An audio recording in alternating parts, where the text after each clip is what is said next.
Hello, everyone. It's Brenda Florida, certified life coach, and I am here, not at my home. I am at my son and daughter-in-law's, which is very nearby where I live, but doing a staycation that isn't turning out exactly the way I had planned it in certain ways. So we're going to let that be our opening into delight and desire today. Oh, hey there. Wake up, Realtor and Tracy. Wonderful. I'm so glad you guys have joined me. So I was thinking today, so I have my YouTube, Paradise video on here because my intention this week was to fill my delight and desires. Hey there. By having a staycation here. I live in Huntington Beach, so I'm right near the beach. My kids needed me to babysit the dog while they're on vacation this week. And so I thought, oh, great. I will take the change of scenery of staying at their gorgeous apartment, and which is even a little closer to the beach than I am, and lovely pool and all the things. And I'm just gonna relax and read and nap and lay by the pool and lay by the beach and have festive beverages and all sorts of delights and desires of mine, because I love that. One of my favorite things to do for any sort of R&R is to sit by the pool or sit at the beach with a book, have a festive beverage, and just soak up the sun. I love my vitamin D. It's part of what I love so much of living here in Southern California. Hey, Sherry. So I planned this staycation because my kids are in Cancun right now, and we're on day 3-ish, 3.5, and there has been no sunshine. If you follow the weather at all, Southern California has been extremely cloudy, raining. Oh, you're great, Sherry. So happy to have you here, our faithful attender. So I was getting kind of pissy about it because we've had so little sunshine for 3 months. It's ridiculous. Lots of rain, lots of flooding. I haven't been, hurt by that in any important ways, other than the fact that I love living somewhere where it's sunny all the time, and now I feel like I live in Seattle. But so I had planned this trip, and I knew I needed to babysit my kid's dog, but I didn't have to take vacation days, right? I could have just worked from here, whatever. But I was watching the weather, and I thought, if the weather's nice, I'm going to take it as vacation, do a little staycation, work on my tan, blah, blah. And the weather was supposed to be really nice this week, in the 70s, sunny. I'm like, perfect. So I, rescheduled my appointments. I blocked off the time. I took the vacation week, and every day it got closer. The weather downgraded and downgraded and downgraded. So yesterday, as I was being a little pissy about no sunshine and no warm weather for my staycation, I thought, now wait a minute. I set up a week full of delight and desire for myself. And the only thing that's not happening is that it's not sunny. So I'm not out at the pool and I'm not working on my tan. But I'm resting. I'm having festive beverages. I'm reading 2 really excellent books right now. Totally different genres. And so that's fun to me. I like reading more than one thing at a time. So I'm like, really? Minus the sunshine, and I'm not sitting by water, I'm doing everything I wanted to do. And what that made me think of was the concept of, and really for me, it's a tool. The tool of allowing. So last week we talked about avoidance and kind of the cost of avoiding things in our lives. And there's a great cost. I had somebody reach out to me about how they really are motivated to start to get out of their comfort zone because in some way, and now these are my words, they realize they're probably missing something because they're so content to stay in their comfort zone. And instead of, stretching into those places outside of our comfort zone, which is where all of our growth is. And so we talked last week about avoiding that. And this week, I want to talk about kind of the antidote to avoiding, which is allowing. And sometimes we feel like the antidote to avoiding is like to dive in with both feet, okay? And sometimes that's it. I'm a big leaper. I take big leaps of faith. I make big, bold moves, all that. So I'm all about, 0 to 100.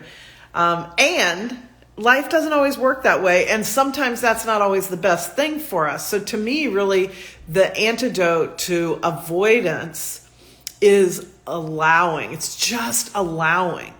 And so as I was irritated at the weather conditions of my staycation yesterday, I was like, but wait a minute. If I get out of the anger and resistance that I have because things are not unfolding exactly the way I had planned them this week, and I just allow it, well, then where does that put me? So one thing allowing does, and this is going to sound really obvious as I say this, is it allows us to have all of our feelings. So I can feel a little pissy about my weather this week, and I can feel how much I'm enjoying this downtime, how much I'm resting. Oh my gosh, like sleeping a solid 8 hours at night and then napping some during the day. And I didn't even come into this feeling particularly tired or exhausted or overworked or anything. So it just goes to show you how we usually need so much more sleep than we are willing to give ourselves. So I started just allowing all of it, and allowing, instead of trying to make myself be super positive when I wasn't really feeling it, or really diving into the anger and getting stuck there, the allowing just sort of let it both happen. Like I could both feel the disappointment and feel the fun I was having, and feel how good it feels to be so relaxed, to be so rested. So tell me in the comments, for those of you who are live, and if you're not watching this live, no big deal, just put your response in the comments anyway when you listen to this, and I'll respond back to you.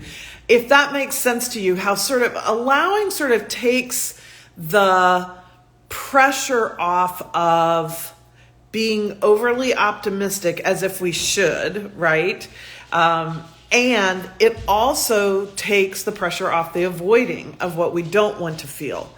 And so I'm wondering if this resonates, and you can let me know in the comments if that makes sense to you, or if maybe you can think of a time where, and you might not have used these words, right? The allowing or avoiding, those are just the ways I'm talking about it, but where you can see that in allowing, it's sort of like it loosens the grip that we have on things.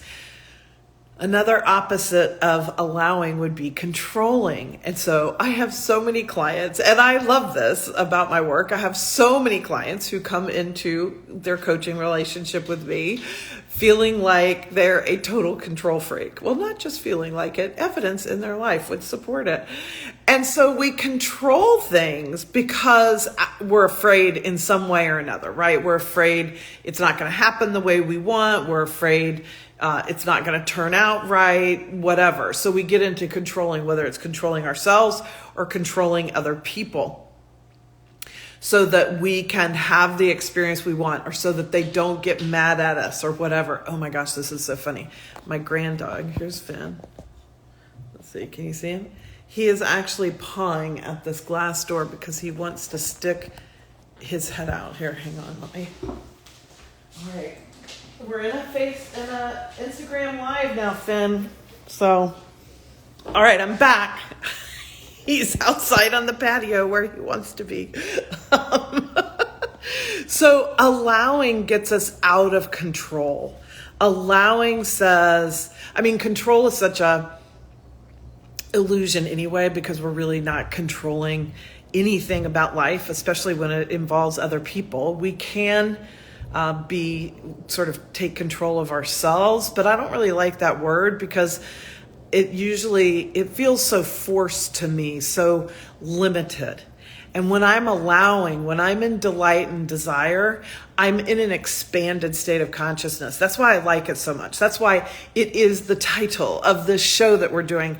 every Tuesday because I want to bring you in to sort of self-discovery in an expanding way. So delight and desires, by really looking at what delights us and what we desire, it really opens us up into the truth of who we are. As long as we can get past the bullshit that we've all been raised with, to be delighted and have our desires line up with somebody else's idea of that, what our culture thinks, what our parents think, what our spouse thinks, what our kids want to do, whatever. Especially for those of you who identify as women, we've been taught our whole lives that our role is to be in service of. But really what motivated me to start this show every week was this idea that I was really coming to terms with, that I have spent most of my life, well, let's say all of my life, being shamed at some level for who I am. So part of it is my gender, born and identifying female, was just less than. In my religious culture, in my family culture, men were better, men were superior. That's all there was to it. Nobody really said it quite that way, but that was the message 100%, very consistent. I was not as good as, because I was a woman, because I was a girl. And then there were many other things, like I just don't fit in my family in the way it thinks and the way it operates and the way it looks, and what's full of delight and desire for me was very different than my family. And so in little ways, I was shamed for that my whole life. Now, my family are not beasts. They're not monsters. They meant well and all those good things. And it was still shame for me. So it was this idea of being shamed for who we are. And so many of you can relate to that. For everyone who is, a person of color, indigenous, trans, gay, all the things that are probably just not cis white man, right? We've all been shamed for who we are at some level. And by focusing on what we delight in, what our desires are, we can tune into the truth of who we are, even if we've been trying to be somebody else to escape that shame. So that's what I did for a lot of years.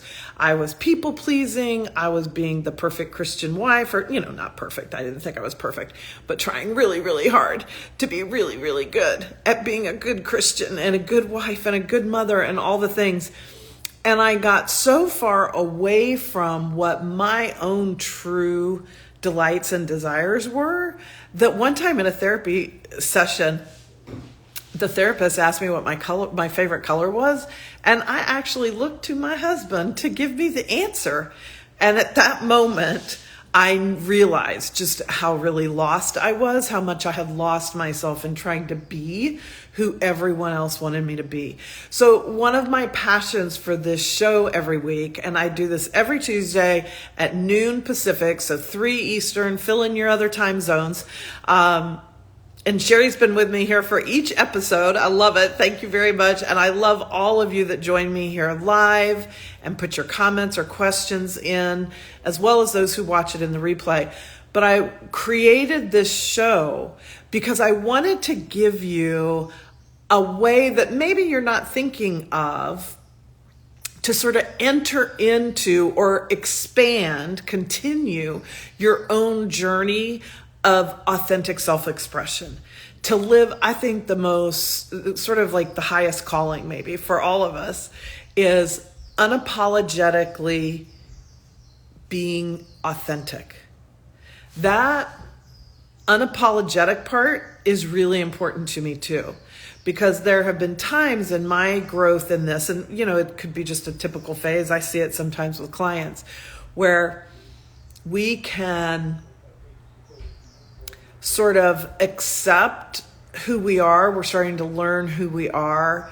And there's a certain acceptance of it, maybe having fun expressing it with certain people, but with other people, we're still very guarded, very masked. There's certainly not that sort of boldness that goes along with those two words being put together, unapologetic and authentic. And so that is what I want for everyone, not for you to be who I want, who I would want you to be. I don't want you to be anything except who you are. But if anybody has that idea, your mother wants you to be this, your therapist wants you to be this, some other person, guru wants you to be that, like, the only thing you are here to be is you, the unique expression of universal intelligence, of universal energy, of the divine, of God, however you like to think about it. There is only one you. And if you don't do you, then nobody is going to. And so being able to enter it instead of from suffering, which is how we sort of juxtaposition a lot of personal growth. And I get that. I mean, we do grow a lot through the challenges of our lives. So that is true. And we can grow a lot through focusing on our delights and desires and using them as like a roadmap so that we can see, what I would rather go on vacation here than there. Oh, okay, that's important. What would really delight me? What would be some small thing in my cloudy, cold staycation? What would delight me? Oh, okay, I'm gonna, read this book and just enjoy laying in bed half the day or whatever it is I want to do, eating food I want to eat, having my festive beverages when I want to have them, whatever. I'll probably go to the hot tub after this because you can do that when it's cold. In the middle of the day, for goodness sakes. So finding those things, just really tuning into what would delight me? What would spark desire for me? What do I desire to do? What do I desire to create? Whether that's in your business. So don't think create only in terms of art or something.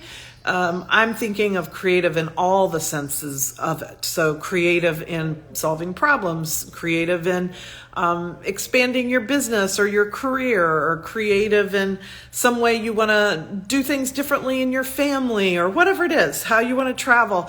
I am obsessed now, which is why the YouTube video is playing behind us, with going to an all-inclusive resort on vacation. I haven't had that kind of a vacation in a lot of years, 6, 7, 8, I don't know. Because if any of you, for those of you who do know my story at a deeper level, I spent 2.5 years homeless, not living on the street, but without a home.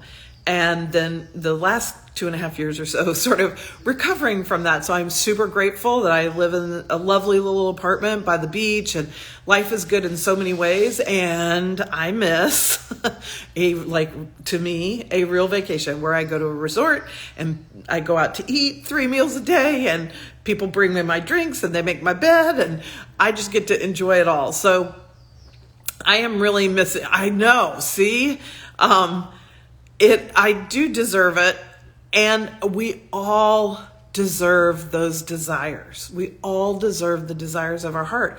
Even if you have to wait to make it happen, right? Like, that's what I'm working on, that part of it now. Like, so today I started looking at resorts and, what time of year I'd like to go and things like that. Because also, from a planetary note, today, let's see, it's, I think it's the sun and Jupiter that conjunct, I think is the way they say it. Obviously, astrology is not my area of expertise. I love Chani Nichols' app, which is just called Chani, Chani, for astrology stuff. But anyway, this is a big connection today between Jupiter and the sun, and a great time to sort of plant the seeds of big dreams and big desires. And so I'm like, perfect. Let's plant the seed for this all-inclusive resort vacation I'm going to have.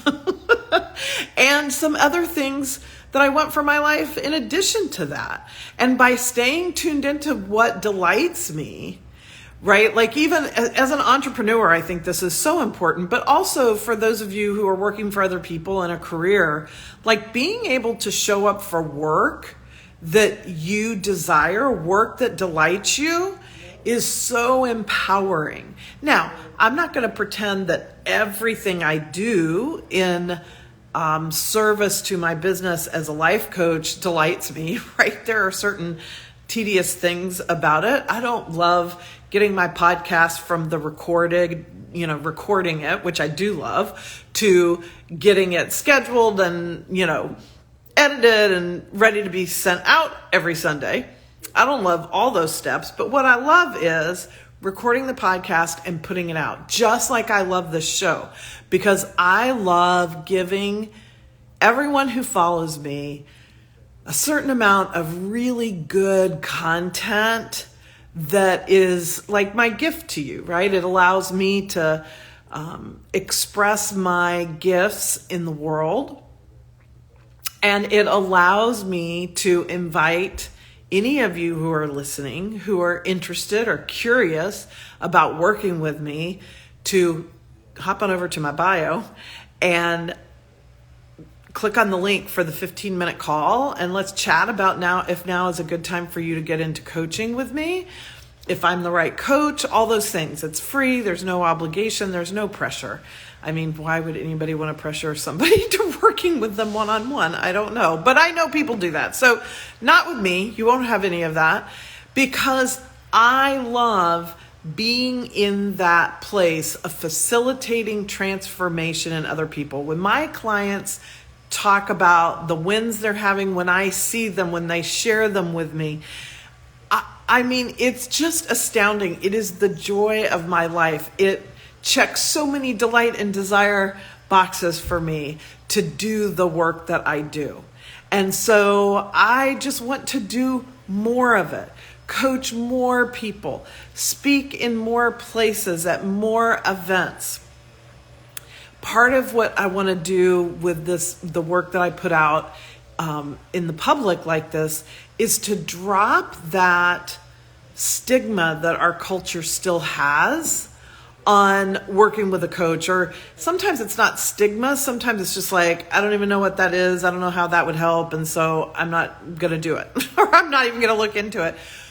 What I want you to know is that everybody, in their own words, and they say it in different ways, but everybody who works with me has some story about how excited they are about where their life is after they've worked with me for a while. So they usually come in for one problem, quote unquote, right? So problems in their career, problems in their business, problems in a relationship, problems with their body, and not, having a good relationship with their body.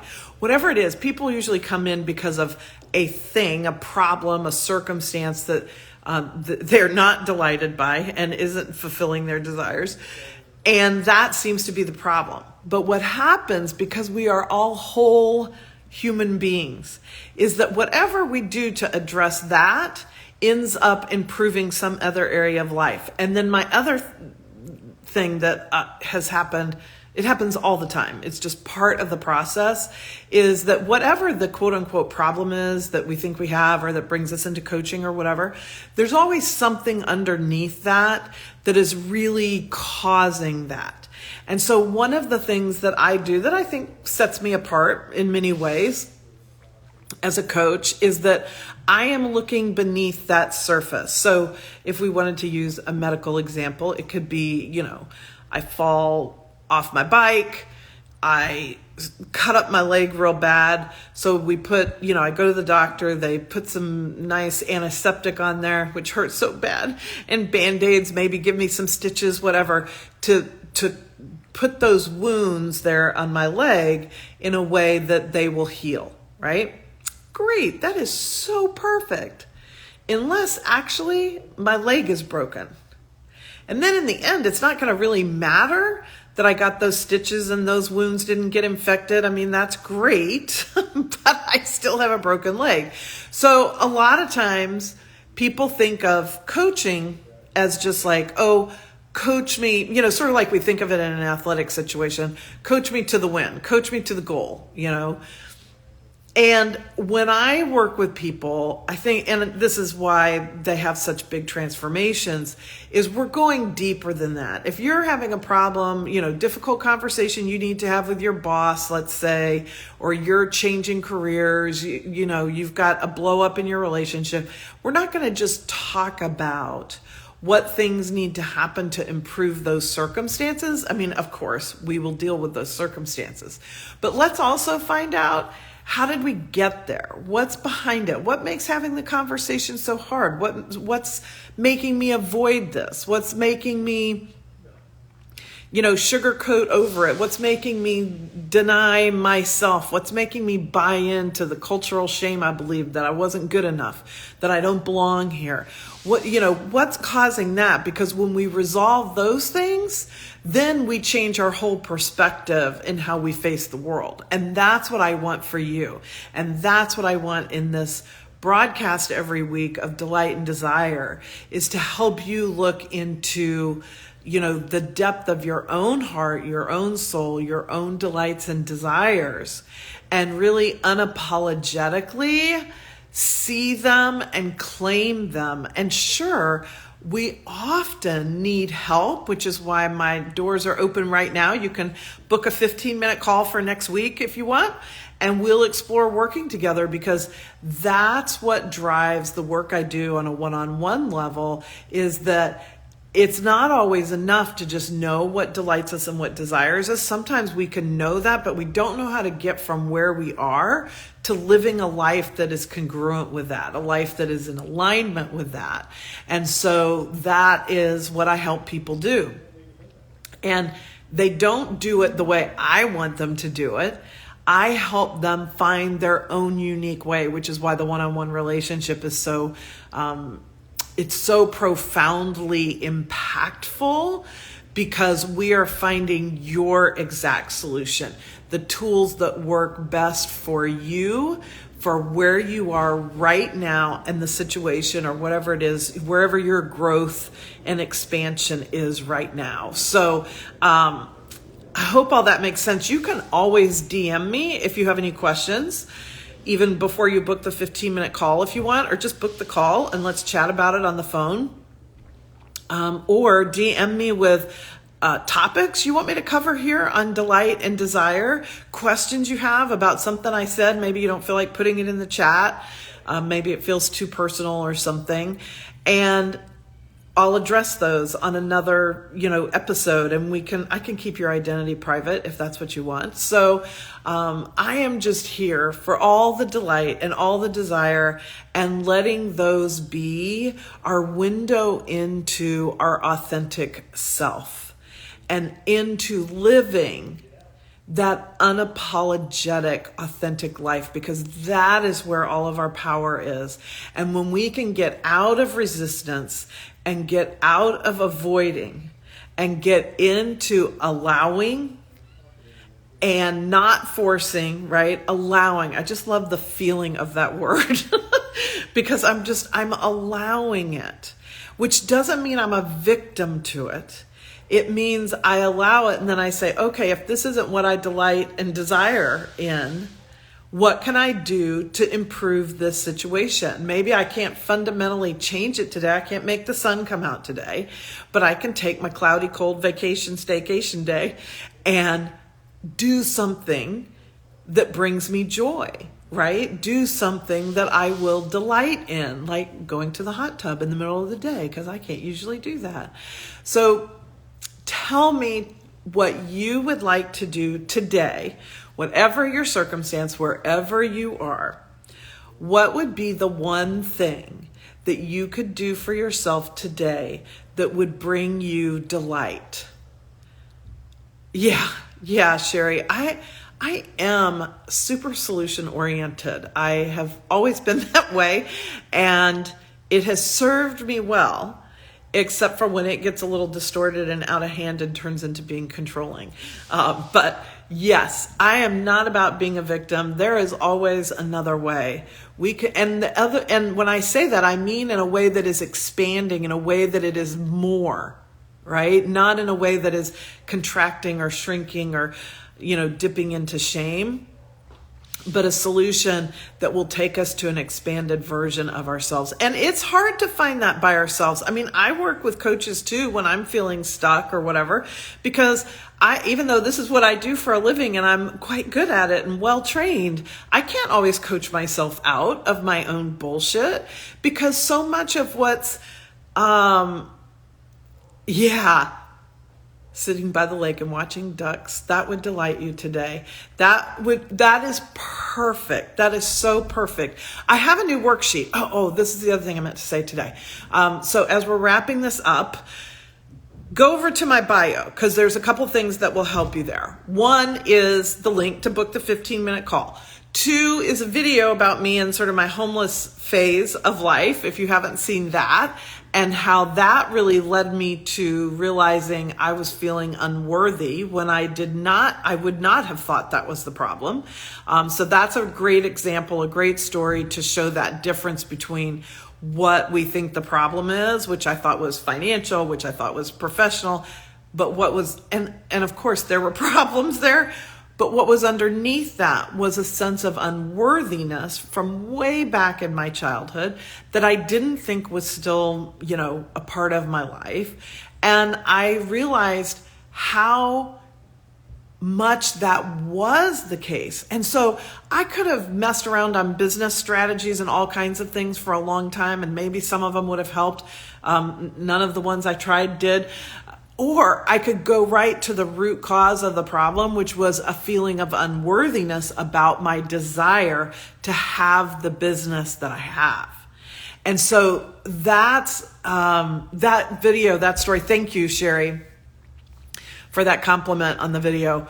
That's an excellent example of this thing I was talking about a few minutes ago, of like getting beneath the surface and seeing what's really causing things. I mean, I practice what I preach here, folks. And so that video will give you a real insight into my own process that has helped me expand and develop how I work with clients too. And then last but not least, I have a new worksheet. So it's the Delight and Desire top 10 tips. And so Sherry, your comment made me think of it, because I wanted to do this top 10 tips for getting into delight and desire, but I didn't want to have them be things that you needed to spend a lot of money on, because, sorry. I'm not in my usual setup here, obviously. I forgot to bring my tripod with me, because this is the only thing that's even close to work that I'm doing this week. Anyway.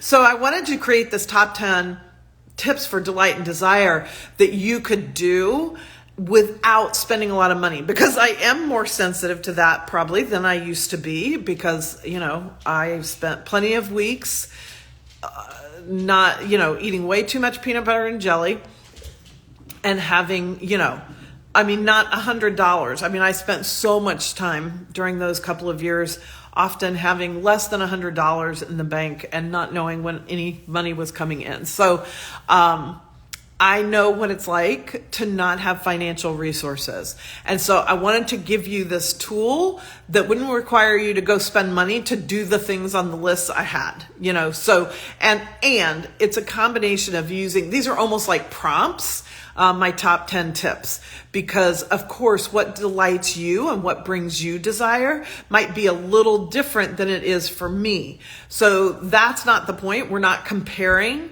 We just want to get you, these tips will help you get into that sort of receptivity mode of focusing in on your delights and desires. And something like sitting by a lake watching the ducks is a perfect way to do it. So thank you all for being here. Thanks, Sherry. Thanks for those of you who are with us live. Wake Up Realtor, Tracy Belding. So happy to have you guys here with me, and for everybody who watches the replay. And I will be back next Tuesday at noon Pacific, 3 Eastern for Delight and Desire. I am Brenda Florida, certified life coach. I don't know if I said that, but you can see it up there in my bio. And I love you all. Have a week full of delight and things that you desire. Mwah!